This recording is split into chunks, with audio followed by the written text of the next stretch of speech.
That mysterious plane crash. Take a look at the wreckage in Egypt's Sinai Desert right now. All 224 people on board were killed. Investigators on the scene as top executives from the airline are ruling out plane failure, ruling out pilot error, and the Russian government is not ruling out terrorism. ABC's Alex Marquardt is in Egypt with the latest. Good morning, Alex. Good morning, George. The executives of this airline, Metrojet, gave a press conference just a short time ago in Moscow and said that this plane, an Airbus 321, was mechanically in good shape and that the causes of this crash could only be due to what they called external forces. Early this morning, a plane landing in Russia's St. Petersburg, carrying the bodies of many of the 224 who died in the crash. Investigators today are sifting through the charred wreckage of the Metrojet airliner, strewn across 8 square miles of barren desert.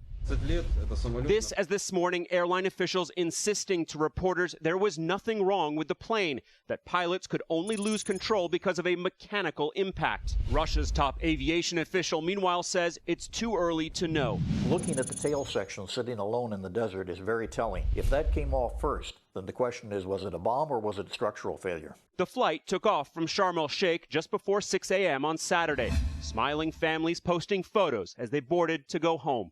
Over the next 20 minutes, the plane rose to 31,000 feet. Then, data shows that it climbed and descended quickly several times, slowing to just 71 miles an hour before contact was lost. Egyptian officials say there was no distress call.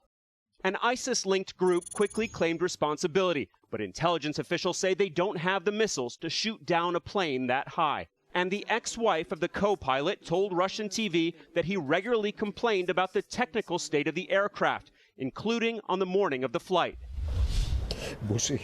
Back in St. Petersburg this morning, anguished families like these parents of a 29-year-old who died, now going to the morgue to try to identify loved ones.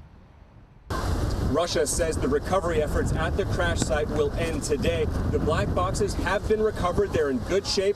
We're told that they've been sent to Cairo for analysis. The best hope of shedding some light on how this tragedy unfolded. Robin? All right, Alex, thank you. We're going to bring in ABC News aviation consultant Steve Gandard. Steve, you heard in Alex's report external forces. That's what officials are saying. What do you think caused this to happen? Robert, I think at this point we can't rule anything out, but for an airplane to just come apart in midair for no good reason is why this is such a mystery. There are a couple things we can look at. We could say perhaps it was a bomb that made the airplane come apart, or perhaps it was some unknown structural failure where the airplane just came apart.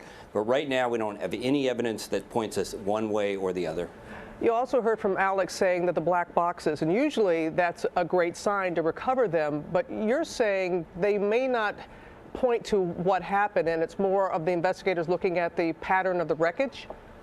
Yeah, Robin, you remember when we talked about this in the past, we're always saying let's find the black boxes because the black box will have all the answers.